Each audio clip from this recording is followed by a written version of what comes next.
ഇന്ന് തന്നെ ഡൗൺലോഡ് ചെയ്യൂ. കാണൂ നിങ്ങളുടെ ഫേവറേറ്റ് ഷോസ്. നമ്മൾ തമ്മിലിപ്പോ പലതവണയായിട്ട് കാണുന്നു.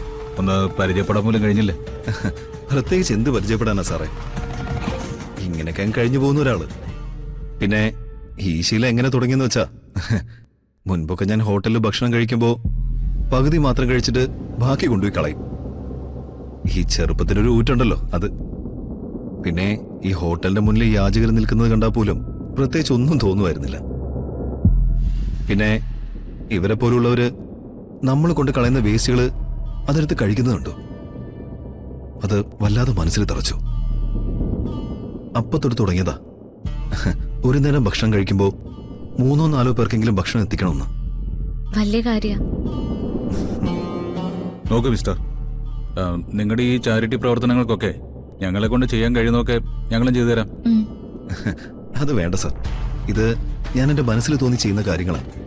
അതിന് പബ്ലിസിറ്റിയുടെ ആവശ്യമില്ല. ഇത് എൻ്റെ ഒരു മനസ്സമാധാനം. ഉറങ്ങാൻ കിടക്കുമ്പോൾ അന്നത്തെ ദിവസം എന്തെങ്കിലും ചെയ്തു എന്നുള്ളൊരു മനസ്സമാധാനം, അത് തന്നെ ധാരാളം.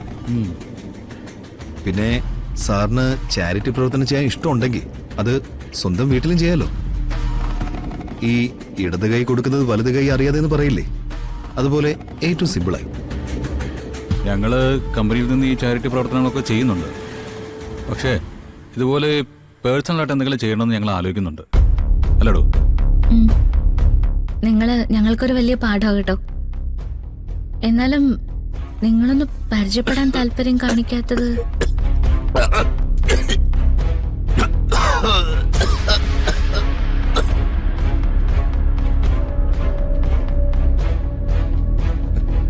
ഇത് മാറിയില്ല ഇതുവരെ, ഇത് കഴിച്ചു തീർക്കണ്ടേ?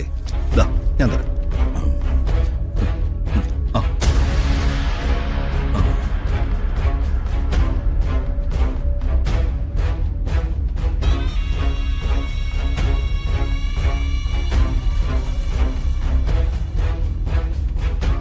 സാറ് പൊയ്ക്കോ സാറേ, ഞാനിനി ഇവരുടെ കൂടെ കുറെ സമയം ചെലവഴിച്ചിട്ടേ പോകൂ. എന്നാ ശരി, ആയിക്കോട്ടെ.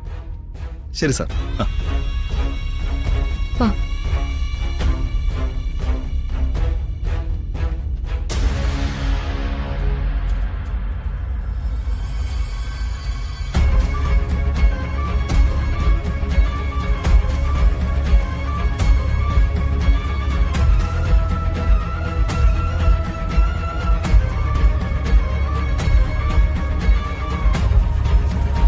ഇങ്ങനെയൊക്കെ ചെയ്യണമെങ്കിൽ നിസ്സാര തോന്നലൊന്നും പോരടും.